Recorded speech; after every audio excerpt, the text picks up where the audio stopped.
বইটায় পরিশিষ্ট অংশে এই রাধানগরের নক্ষত্রপুঞ্জ সম্পর্কে বলা আছে। তার মধ্যে নগেন্দ্রপ্রসাদ সর্বাধিকারীর বিস্তৃত ইতিহাসও দেওয়া আছে। যারা মনে করবেন তারা সেখানে নগেন্দ্রপ্রসাদ সর্বাধিকারীর কৃতিত্বের, তার যে বহুমুখী প্রতিভার পরিচয় পেতে পারেন।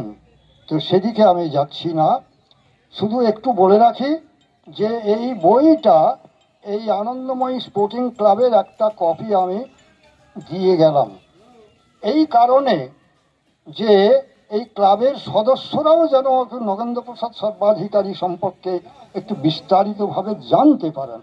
সেই সঙ্গে আমার আরেকটি প্রস্তাব যে এখানে যেমন খেলার এবং অন্যান্য সাংস্কৃতিক ব্যাপারগুলো চলে, তেমনি এই ক্লাবে একটা ছোট্ট হলেও যদি একটা পাঠাগার বা একটা অন্তত আলমারিতে কিছু এই ধরনের বই থাকে এবং ক্লাবের সদস্যরা যেন সেটা পড়েন।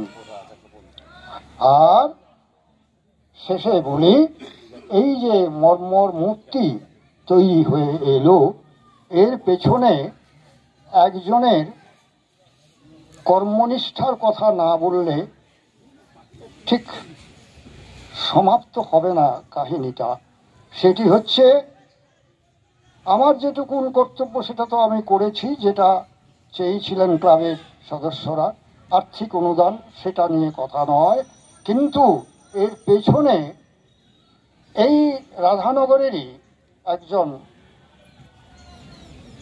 সমাজসেবামূলক কর্মে যিনি প্রায়শ নিযুক্ত থাকেন, সেই আনন্দ কুণ্ডু, তিনি কলকাতার জয়পুর মার্বেল থেকে এই মূর্তি তৈরি করিয়ে আনার এবং এখানে স্থাপন করার ব্যাপারে যে নিষ্ঠা, যে পরিশ্রম দিয়েছেন, সেজন্য তার কাছে আমি কৃতজ্ঞ।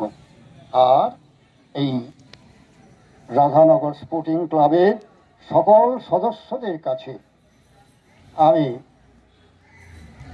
বিশেষভাবে আজকের এই দিনটার জন্যে যারা উন্মুখ হয়েছিলেন তাদের কাছে সেই কর্তব্য সমাপনের জন্য তাদেরও ধন্যবাদ জানাই। আমার কথা শেষ।